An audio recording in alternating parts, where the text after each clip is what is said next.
Vous ne mangerez jamais aux funérailles d'un inconnu après avoir vu cette histoire. Au quartier de Nadeau, Nicole n'était connue ni pour sa générosité, ni pour son courage, ni pour son labeur. Mais sa célébrité tenait à sa bouche insatiable, et ses mains discrètes, activées comme un rituel dès qu'un tam-tam de deuil résonnait. On murmurait, avec amertume. Là où un mort repose, Nicole se lève.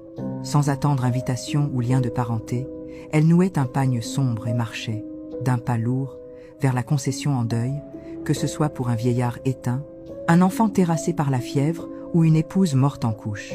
Sur place, Nicole versait des larmes feintes, traînait un chagrin fabriqué jusqu'aux cuisines et s'installait près des marmites.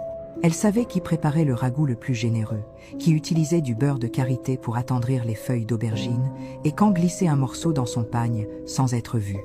Mais ce que Nicole ignorait, c'était qu'à se nourrir de la tristesse des autres, on avale les ombres qui hantent leur silence.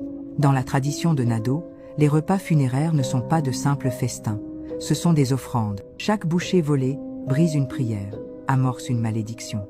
Nicole n'y voyait que profit. Pendant que d'autres mères travaillaient au champ ou pilaient le mil sous le soleil, elle guettait le malheur pour en faire sa moisson.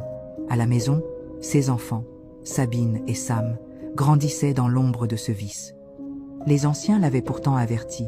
Nicole, méfie-toi des repas trop faciles. Un jour, ce ne sera pas la faim, mais le chagrin qui t'ouvrira la bouche. Elle riait, moqueuse. La mort ne mange pas, alors autant nourrir les vivants. Mais elle ne savait pas qu'un jour, le mort refuserait de partager. Un matin, les tambours de Nadeau battirent d'une cadence étrange, lourde, presque caverneuse. Pour Nicole, c'était un simple appel à table. Pourtant, elle reconnut que le son venait d'un lieu rare, la lisière du bois sacré. Elle noua son pagne, glissa une calebasse dans un sac en toile et partit, rêvant du riz fumé au néré et de la viande de bœuf tendre, cuite dans le jus noir. À la concession, personne ne la salua, mais elle s'en moquait.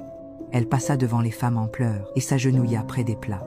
Sans larmes, elle frotta ses yeux pour simuler la douleur, grimaqua, gémit discrètement, puis remplit sa bouche de ragoût.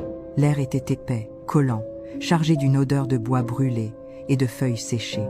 Nul ne riait, nul ne chantait. Les oiseaux même s'étaient tus, car ce jour-là, on pleurait Babataro, le sorcier des profondeurs. Nicole, indifférente, mangea gloutonnement, comme si la tristesse ambiante n'existait pas. Son ventre plein, elle remplit sa calebasse de riz et de viande, enveloppée dans des feuilles de bananier, puis glissa le tout sous son pagne, comme à son habitude.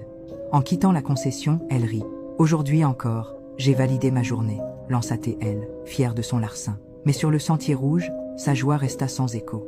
Le